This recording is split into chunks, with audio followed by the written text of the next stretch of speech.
que se puede, que se puede camuflajear.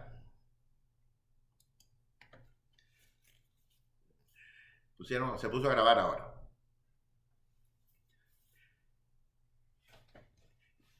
También va a dejarnos un montón de sinsabores y de marcas que venimos insistiendo y repitiendo. ¿Por qué razón? Porque estamos tratando de dejar sentado que no existe ninguna agresión que sea suave, agradable y sin consecuencias. Va a tener consecuencias tanto para el agredido como para el agresor. Y ya veremos por qué.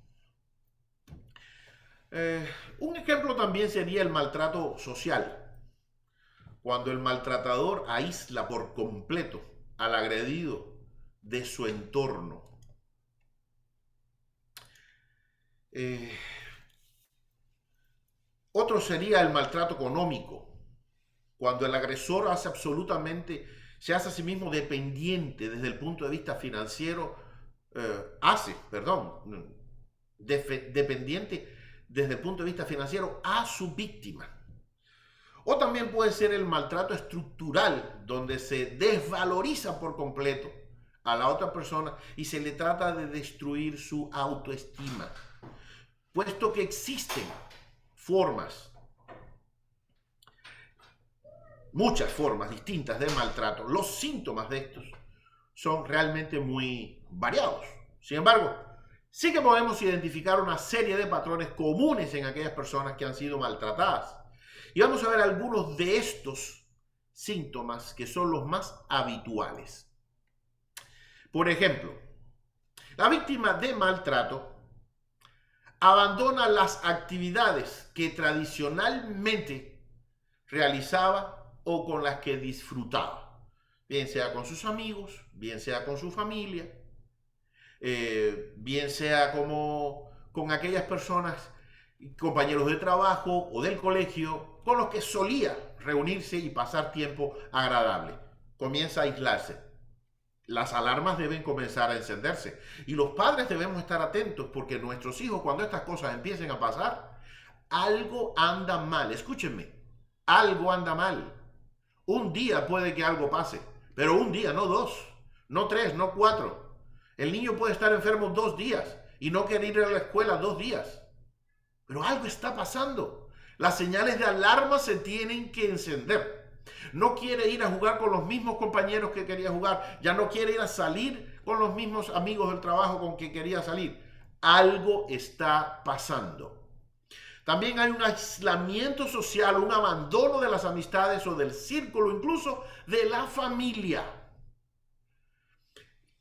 Ojo con eso, recordemos que por estadística la mayor cantidad de personas abusadoras, violadoras y agresores sexuales parten de la familia o de un círculo muy cercano. Ojo con eso, sobre todo si tenemos hijos pequeños. En tercer lugar, también estaría la desvalorización, las críticas constantes, el ataque a la autoestima de la persona, siempre ridiculizándole, siempre haciéndole sentir menos. La persona maltratada se culpabiliza de su situación, cree ser la responsable de las agresiones que habíamos mencionado anteriormente, que siente que es su total responsabilidad el que le estén haciendo lo que le están haciendo. También pierde la intimidad. El agresor no respeta la privacidad de la víctima. Ya no tiene intimidad, intimidad en ningún sentido, ni en su habitación, ni en su cubículo de trabajo, ni en su teléfono. En muchas formas pierde su intimidad. Y es siempre de manera coercitiva, siempre es de manera impuesta. La número 6 es que existe dependencia emocional de la víctima hacia el agresor, a la vez que el maltratador se distancia emocionalmente del agredido. ¿Para qué? Para que el agredido sienta necesidad de caerle atrás, para que el agredido, después que ha creado ese hábito de dependencia de su agresor, le esté persiguiendo, le esté buscando. Es como que no puede ya vivir sin ese maltrato. Y esa es la posición en que el abusador lo quiere tener a esta persona. Esa es la posición en que lo quieren tener.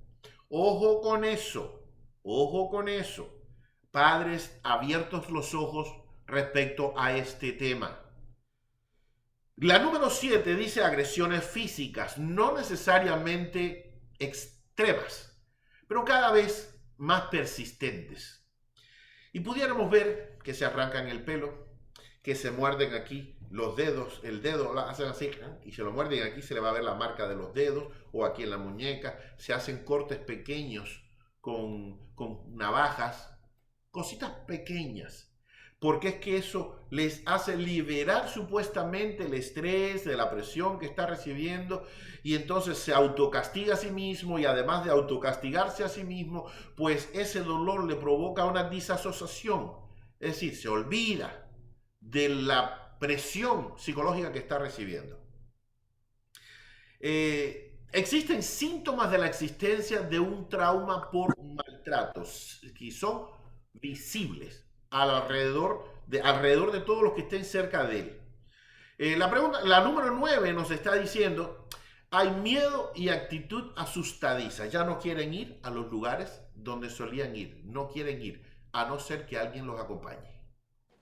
Si normalmente esa persona solía ir a X lugares y lo hacía con gusto, con agrado, y de repente comienza a buscar que alguien le acompañe para ir a ese mismo lugar, algo anda mal, algo está pasando con esta persona, algún tipo de presión psicológica está recibiendo y se siente asustada, se siente con miedo y elige no ir a esos lugares porque en esos lugares le está provocando ese rechazo por lo que está recibiendo allí de azotes físicos o emocionales. Hay sensación de confusión o de falta de orientación, dificultad para concentrarse. Estás hablándole y su mente está perdida, están en el colegio, su mente está perdida, los profesores llaman a los padres, o los padres quieren conversar con los muchachos, o entre las parejas, o con los hijos mayores ya casados incluso. No importa, puede alcanzar a cualquiera, estamos diciendo desde el comienzo, a cualquiera puede alcanzar. Entonces, cuando esa persona está perdida todo el tiempo y no es que padece de Alzheimer o de pérdida de la memoria, no, sino que simplemente esa persona está siendo abusada y su cuerpo ya está reaccionando. Esa persona se queda rumiando el maltrato, los recuerdos constantes, son invasivas en su mente cada una de estas situaciones que ha estado viviendo y las tiene permanentemente en su consciente y en su subconsciente. No van al inconsciente, sino se quedan en el consciente y en el subconsciente y permanentemente la está rumiando, le está dando vueltas en la cabeza. Y usted le está hablando de cualquier cosa, por importante que sea, por urgente que sea, y esa persona no puede quitar su mente de estar dándole vueltas a la situación que está viviendo. Entonces uno lo va a ver como una sensación de vacío en esa persona, como una sensación de que está perdido. Los sentimientos de culpabilidad o de vergüenza, la ansiedad, la depresión, el estrés. Una palabrita o palabritas que están muy de moda desde el siglo XX, fines del siglo XX y todo lo que llevamos del siglo XXI. Ansiedad, depresión o estrés. Son cosas que antes no se mencionaban. El estilo de vida de antes era diferente también. Pero hoy en día el estilo de vida es tan fuerte, es tan competitivo en muchos campos, que convierte entonces al que lo experimenta, al que lo vive, en una odisea realmente. De ahí que existe tanta cantidad de lugares que uno no se puede imaginar que en esos lugares la gente sufra tanto por el estrés. Si nosotros nos remontamos a la historia actual, moderna, y le preguntáramos a ustedes, ¿cuál usted cree que sea el país que viva con más estrés en el mundo? Quizá alguno puede decir, bueno, los países extremadamente pobres en África, que no tienen agua, que no tienen alimento, o nos vamos a algunos países que han sido azotados por algún régimen social y pudiéramos mencionar países que tienen extrema pobreza, extrema necesidad, lugares que aunque existiera abundancia de dinero, no hay con qué suplir las necesidades porque no las hay. Y uno dice, ¿con qué clase de estrés viven esa gente? Pues no, realmente ninguno de esos países compite por el primer lugar en estrés en el mundo. El primer lugar por estadística de estrés del mundo es Corea del Sur. Uno de los países que van a la cabeza del mundo en cuanto a tecnología, en cuanto a desarrollo, en todos los órdenes. ¿Por qué? Porque el estilo de vida impuesto en estos lugares, tanto en Corea del Sur como en Japón, que compiten por el primer lugar, los lleva a que tengan jornadas de trabajo de aproximadamente 18 horas por día. Existe una cultura terrible donde los jefes terminan una jornada de trabajo y le invitan a uno de los empleados a vámonos a tomar una copa y los empleados no pueden negarse a irse a tomar una copa. Y en muchas ocasiones al jefe le sobra dinero, al empleado no le sobra, pero si el jefe dijo vamos a tomar una copa porque al otro día no está apurado en llegar temprano, pero él sí tiene que llegar temprano y aún así va pasando. Entonces tenemos que mucha cantidad de personas, de jóvenes, de niños, están suicidándose. ¿Por qué? Por la ansiedad, la depresión, el estrés del que están siendo víctimas por un sistema. Porque los sistemas también afectan. La baja autoestima y la devaluación de la autoimagen hacen que todo lo que tú mires, todo lo que tú veas en ti es insuficiente, porque eso es lo que te han hecho creer. Eso es lo que te han hecho creer. Hace poco tuve la oportunidad de conversar con un joven, que este joven me decía, gracias, joven bastante joven, me decía, gracias por dejarme notar que hice algo bien. A los ojos de mi papá, nada hago bien. No hay una sola cosa que yo pueda hacer para agradar a mi papá.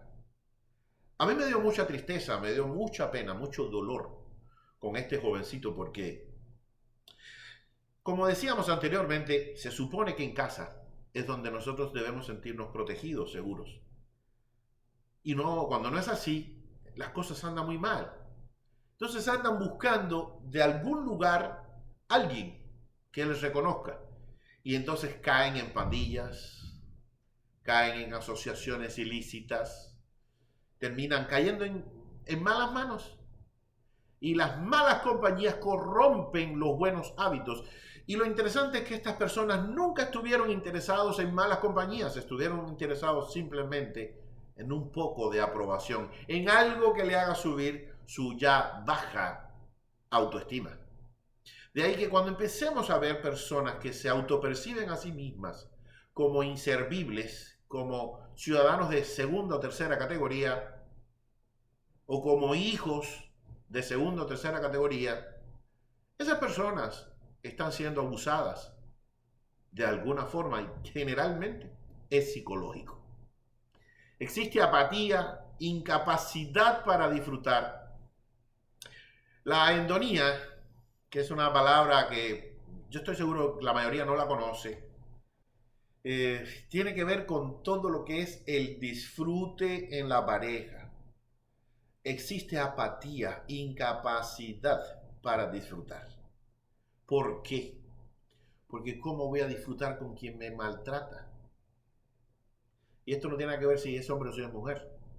Es cuestión de que, como lo hemos dicho en muchas ocasiones en este tipo de charlas y de cursos y conferencias, realmente el abuso, el acoso, el maltrato no tiene género. Cualquier persona puede ser abusada. Cualquier persona puede ser maltratada. Lo que existe es maltratadores y maltratados. No es cuestión ni de hombre ni de mujer. Es simplemente maltratadores y maltratados. Pueden ser padres contra hijos o pueden ser hijos contra padres, porque hay muchos hijos que maltratan a sus padres. Muchos hijos que maltratan a sus padres, sobre todo cuando los padres están ya en la tercera edad. Estamos hablando de algo serio, algo que afecta al mundo de hoy y que nos afecta incluso como iglesia, como hemos dicho en ocasiones, como iglesia cristiana en el mundo. No solamente a nuestra institución, a muchas instituciones, a todas las instituciones, porque todas están compuestas por personas. Existe también un aislamiento, una limitación del contacto social. y la resistencia a salir de casa. Lo he visto en algunas personas con las que he estado trabajando ya. Hay un grupo de personas, todos estamos sentados alrededor de una mesa y esa persona está sentada sola a 5 metros de distancia. Todos nosotros estamos riéndonos y esa persona está mirando al cielo o mirando su celular, pero no se integra al grupo. ¿Por qué? Porque siente que si se integra al grupo, primero porque siente que es invisible y segundo porque siente que si se integra al grupo, algo van a encontrar en el grupo para tratar de ridiculizarlo o tomarlo como punto de referencia para la risa, para la jocosidad, para amenizar el ambiente. Ese tipo de personas se aísla y eso que se está haciendo son ataques. Este tipo de personas tienen dificultad para controlar la ira o el llanto y cuando comienzan a llorar o cuando comienzan a romper cosas como un desahogo, no porque tienen mal corazón, no porque son malas personas, es que no resisten más. Hay un viejo refrán que dice, tanto pinchan al buey manso hasta que tira la patada.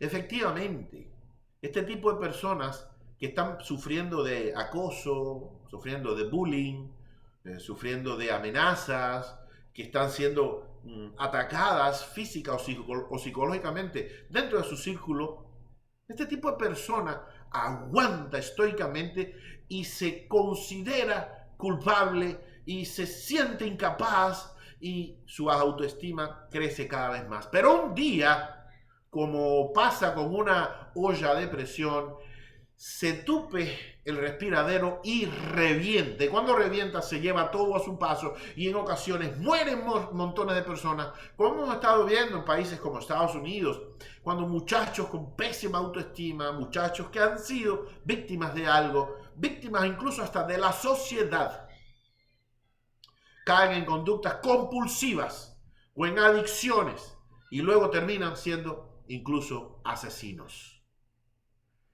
Todas estas cosas y muchas otras son las que nosotros podemos descubrir en aquellas personas que están siendo abusadas.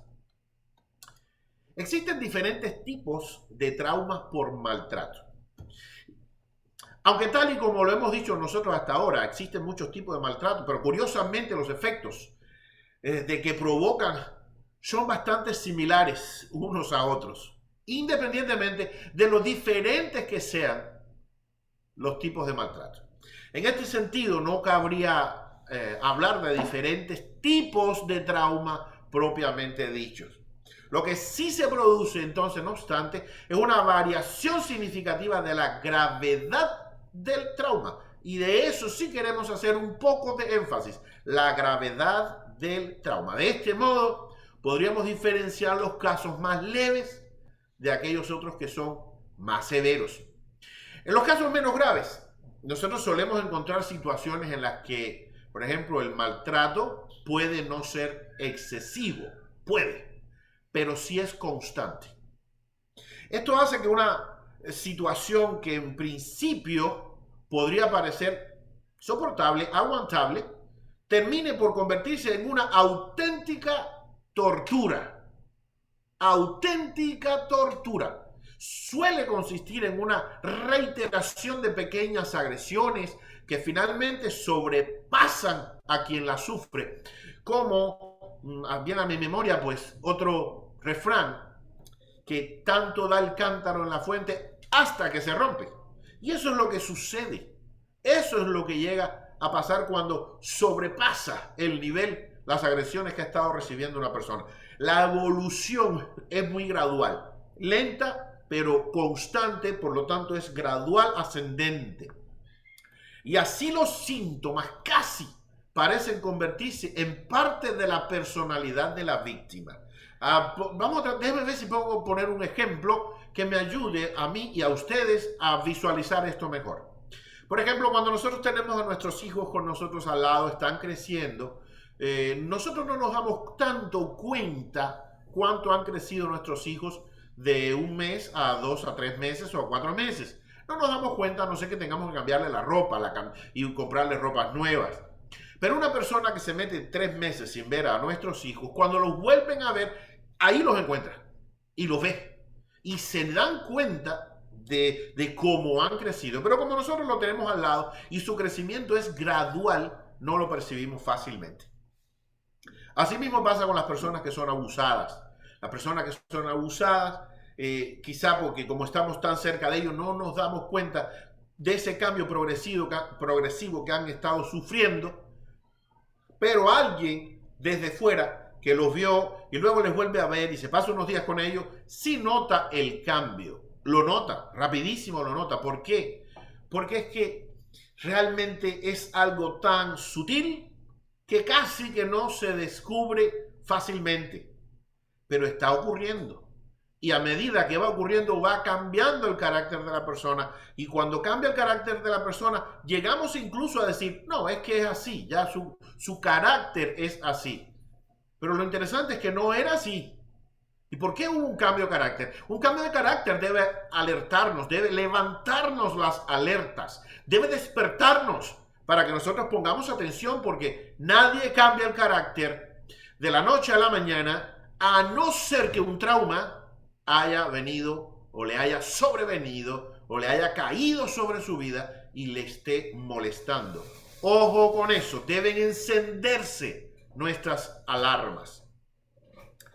Sería así como el caso en el que finalmente vemos a una persona que está demasiado triste, muy triste, y está melancólica durante muchos años. Y no sabemos si una persona está deprimida o si es que está simplemente disfrutando de su melancolía como parte de su carácter. Realmente debiéramos prestarle un poquito de atención a las personas que nos interesan. Por el contrario, encontramos también aquellos otros tipos de traumas que revisten una especial gravedad. Una especial gravedad. Y aquí estamos hablando de situaciones de una especial virulencia, que son devastadoras para quienes la padecen. Ojo con eso. Un ejemplo sería el de una persona que haya sido violada o agredida con una violencia brutal. En estas situaciones, la víctima suele encontrarse absolutamente desbordada, sobrepasada.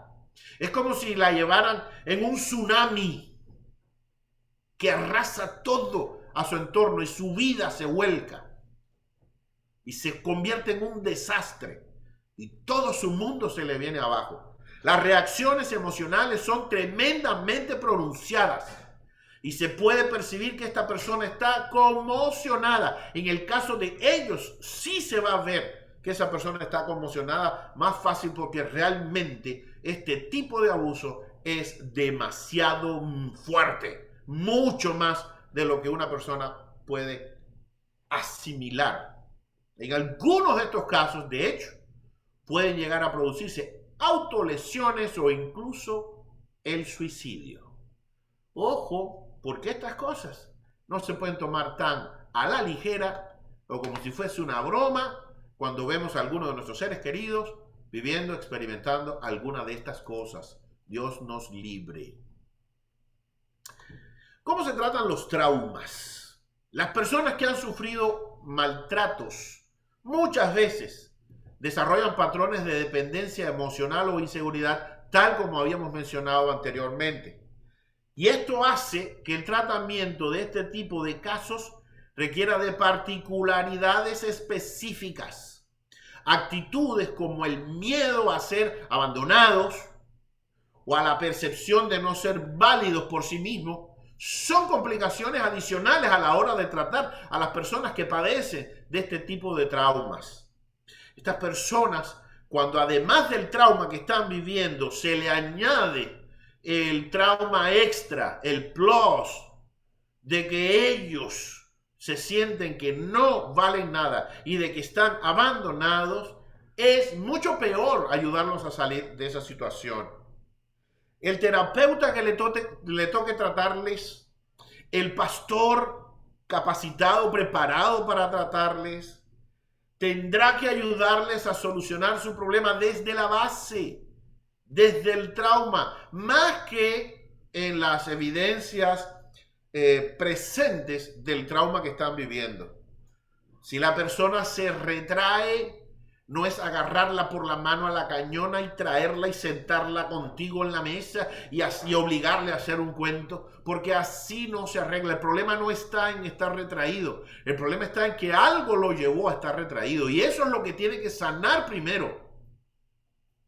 Porque la verdad es que las cosas que se ven, las cosas que se evidencian por el trato, el comportamiento de la persona, son simplemente los síntomas. La infección, la enfermedad está debajo. Y hay que empezar a analizarla, hay que estudiarla, hay que ver qué cosa es lo que lo está provocando para trabajar en lo que lo está provocando más que en la actitud como tal de la persona que está siendo afectada. En este tipo de situaciones, el mejor tratamiento pues va a ser la terapia cognitivo-conductual, que la puede dar un profesional en terapia. Pero además de eso, dentro del ministerio del mundo cristiano, hay un montón de cosas que nosotros también tenemos y podemos hacer, y tenemos recursos al alcance de nuestra mano dentro de la vida del cristiano, y tiene que ver con denunciar los casos de abuso, tiene que ver con sacar a la persona del entorno, tiene que ver en que si hay que vender la casa, cambiarse de ciudad, moverse de país, por esa persona que amas, que te interesa, que te preocupa y está siendo agredida o está siendo maltratada, pues hay que hacerlo. Tu comodidad no puede valer más que la vida de esa persona que tú amas y está padeciendo de algunas de estas complicaciones. Y eso no lo va a resolver nunca un psicólogo, un terapeuta. No lo va a resolver nunca un pastor, un consejero cristiano. Solo vamos a tener que resolver en nuestras propias casas, o las personas que nosotros amamos, cuidando por ellas. Es muy importante que nosotros tengamos eso en cuenta. Lógicamente, el objetivo que nosotros tenemos que procurar resolver o atender para eliminar es esa causa que está provocando estas reacciones. Hay que ayudar al paciente, al hermano, a ese familiar, a ese amigo, para que abandone ese tipo de emociones de culpabilidad, de autoculpabilidad, de la vergüenza que le suelen acompañar normalmente. Pero mucho más allá aún, permitirle reconstruir su autoestima y además su independencia, para que se independice emocionalmente de esa persona que le está abusando. En última instancia, la labor de un psicólogo va a consistir en ayudar a este paciente a llevar una vida plena e independiente, de la misma forma en que un pastor o un consejero cristiano va a ayudar a esa persona. Hay muchas veces que nuestra incompetencia no nos permite estar a la altura de las situaciones, porque hay situaciones que se escapan incluso a lo que la Biblia dice, o incluso a nuestra buena fe, o incluso a nuestro amor por la persona que queremos ayudar, y tenemos que acudir a personas que se han especializado en eso. Si encima esa persona que ha estudiado psicología y se ha preparado para eso es cristiano, esa persona da más fe para ayudar a esta persona que sufre o que padece. Lo que sí no podemos, no debemos moralmente nosotros, es quedarnos con los brazos cruzados. Nosotros no debemos quedarnos con los brazos cruzados. Algo hay que hacer. Algo hay que hacer. Si amamos a la persona, si decimos amar a esa persona, algo debemos hacer. No es normal que las personas estén siendo maltratadas psicológicamente. Eso no es normal. Ni siquiera Dios lo hizo. Ni siquiera Dios lo hizo. Cuando Adán y Eva pecaron en el huerto del Edén y se escondieron porque escucharon la voz de Dios paseándose por el huerto y se taparon con hojas de higo, Dios les hizo ropa. No les dijo, así se van a quedar ahora para que vean lo que es el haber pecado. Dios no hizo eso. No hay maldad en el corazón de Dios. No hay maldad. Hay justicia, hay celo. Hay un elevado concepto de la moralidad, de la integridad de parte de Dios, pero no hay maldad en él. Y aquel que falló, aquel que fracasó, aquel que se equivocó, Dios no hace leña del árbol caído. Porque si lo hubiese hecho, aún en ese sincero acto, sencillo acto, justo acto de decirle, ustedes comieron de la fruta prohibida, está bien que pasen la vergüenza ahora de andar desnudos. No hubo en Dios ningún tipo de maldad en su corazón. Al contrario, lo que quiso es cubrir la vergüenza de las personas. ¿Lo hacemos nosotros? ¿Lo hacemos nosotros? Debemos aprender a hacerlo, debemos ejercitarnos en eso, en cubrir las vergüenzas de los demás, como las mismas escrituras nos hablan, que el miembro más vil se viste con mayor honra. Es bíblico, hermanos, es bíblico. Al miembro más vil se le viste con más honra. No nos riamos, no disfrutemos viendo del mal carácter que tienen las personas, y su mal carácter está siendo propiciado porque esa persona está siendo abusada. Ojo, tengamos mucho cuidado con eso. Vamos a ver qué nos dice la escritura para ya terminar nuestra lección del día de hoy. En el Evangelio según San Lucas, yo quiero que le presten atención, mucha atención a lo que dice Jesús en el Evangelio de Lucas, capítulo 12, los versículos del 45 al 48. Leo de esta forma.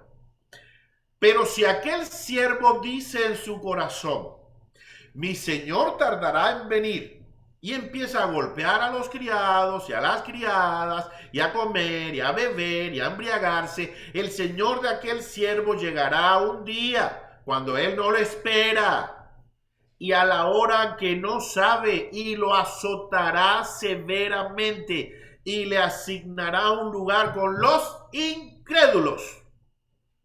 Y aquel siervo que sabía la voluntad de su señor y que no se preparó ni obró conforme a su voluntad, recibirá muchos azotes. Pero el que no lo sabía, no la conocía e hizo cosas que merecían castigo, será azotado también, pero poco. A todo el que se le haya dado mucho, mucho se le demandará de él. Y al que mucho le han confiado, más le exigirán. Hermanos míos, volvamos a las escrituras, miremos a las escrituras, levantemos, despleguemos una batalla en contra del abuso psicológico. Nosotros como cristianos estamos siendo llamados a ser escuadrones de avanzada de nuestro Señor. Nosotros somos comisionados por nuestro Dios para hacer algo grande. Nosotros debemos estar preocupados por todo aquello que el Señor nos ha puesto en la mano, nos ha comisionado para que velemos del rebaño del Señor, comenzando por nuestra familia. Comenzando por nuestra familia. No al abuso psicológico. No. Y si vemos que algo está sucediendo a nuestro alrededor, en nuestro entorno, si algo nos enteramos que está pasando, hagamos algo. No dejemos que las cosas pasen. Esas almas que nosotros nos enteramos que están sufriendo, que están padeciendo, bajo la presión y la tiranía de su papá, bajo la presión y la tiranía de sus tíos, de sus abuelos, de sus conocidos, de compañeros de la escuela, de jefes en el trabajo, de hermanos de la congregación. Hagamos algo. No nos riamos simplemente. Hagamos algo por amor a Jesucristo. Recordemos que las escrituras nos dicen que nosotros hemos sido llamados a ser vigías. Hemos sido llamados a ser vigías. Estamos en la torre. Si vemos venir al enemigo por cualquiera de las formas en que viene disfrazado el enemigo, tenemos que dar la voz de alerta, porque pueden morir los hijos de otros, pero puede también el tuyo ser afectado. Pueden los matrimonios de otros ser afectados, pero el tuyo puede desvanecerse también. De eso no se escapa nadie. Si ves venir al enemigo de cualquier forma en que se manifieste, da la voz de alarma. Conversa con las personas que conviene que converses. Llámalo. Las escrituras tienen establecido el método. Si ves que una persona está pecando, llama a esa persona y háblale en privado. Si no te atiende, búscate a 2 personas y habla con él igualmente del mismo tema. Si todavía no te escucha, habla delante de la congregación. Y si no oye, tenlo por pecador, por perverso, tenlo por gentil, tenlo por... Tú no eres de aquí. Las escrituras son claras. Las escrituras son muy claras. Pero no nos quedemos de brazos cruzados. Si algo podemos hacer por amor a aquellas personas que están padeciendo, que están sufriendo, hagámoslo. Porque Dios un día nos va a pedir cuentas. ¿Qué hiciste?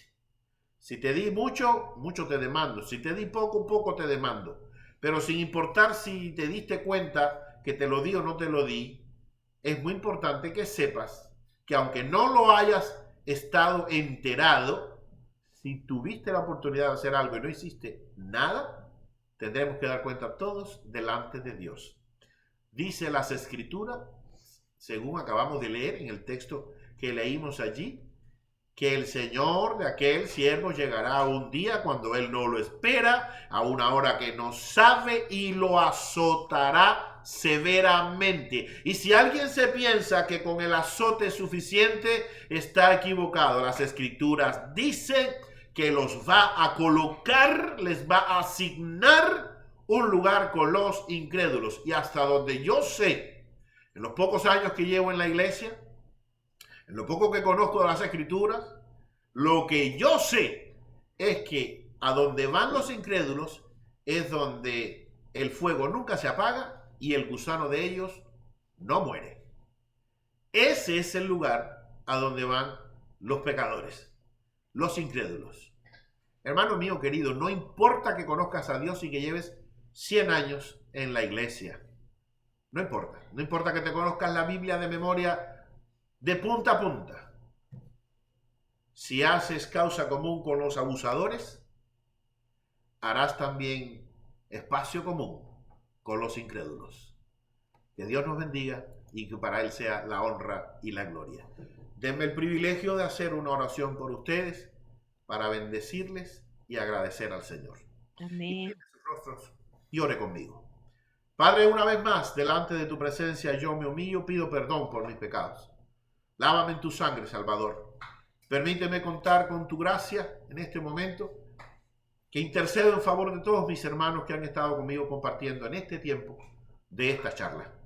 Te ruego que a cada uno de nosotros despiertes, nos avives, nos permitas estar alertas, que podamos darnos cuenta, Señor, de las artimañas del enemigo, que nuestros ojos espirituales estén abiertos y nuestro espíritu esté presto y lleno del Espíritu Santo, de tal forma que cuando vayamos a reprender al que anda haciendo algo mal, lo hagamos conforme a tu palabra, lo hagamos en humildad y en sencillez, que pide que los que sean espirituales, los que se consideren a sí mismos espirituales, restauren a aquel que ha fallado, aquel que ha pecado, con toda mansedumbre, para que el nombre de Dios sea glorificado. Ayúdanos a ser ese tipo de persona, que no nos dejemos llevar tampoco por la violencia en contra del que ha fallado, porque así no actuarías tú. Ayúdanos a actuar como tú nos enseñas a actuar en las escrituras, como tú nos enseñaste a actuar a través de tu propio ejemplo, de tu propio testimonio, desde el huerto del Edén hasta este día en que hoy tienes misericordia de nosotros y a pesar de nuestros pecados, aún así nos tienes dentro de tu redil. Gracias. Gracias por todas estas bendiciones. Gracias por este grande privilegio. Gracias por todos los oídos que tú has prestado para que me escuchen en este día y los que lo continuarán escuchando posteriormente en las grabaciones que han quedado. Para ti sea la honra, para ti sea la gloria, que nuestros hogares, que nuestros hijos, que nuestros matrimonios, que nuestros padres sean todos guardados y bendecidos por ti, que hasta todos ellos llegue tu bendición, tu gracia, tu misericordia. Y en cuanto esté de nuestra parte, hagamos felices a las personas a las que decimos amar. Pon eso como una preocupación en nuestros corazones. Pon eso como un deseo genuino en nuestro corazón. No hemos sido todo lo correctos que debimos haber sido, quizá. No somos todo lo inteligentes que pudiéramos haber sido también, quizá. Pero hoy nos humillamos delante de ti, pedimos tu perdón y te rogamos que nos des la inteligencia, la capacidad que da tu Espíritu Santo, nos des la valentía para hablar cuando debemos hablar y callar cuando debemos callar, pero que todo lo que hagamos, de hecho de palabra, lo hagamos para honra y gloria de tu santo nombre, como para ti. Bendícenos, Dios, y recibe mi adoración y mi gratitud. En el dulce nombre de Jesús, mi Salvador, te lo ruego y te doy las gracias. Amén. Que Dios les bendiga, mis queridos hermanos. Ha sido un placer estar con todos ustedes. Dios te siga bendiciendo, mi hijo querido. Gracias, Padre. Amén. Amén. Amén, amén. Felicidades, Misa. Dios te bendiga. Bendiciones. Gracias por apoyarnos en el Departamento Internacional de Caballeros. Amén. Un buen talentazo. Dios te bendiga. Gracias. Te queremos. Nos vemos mañana a la misma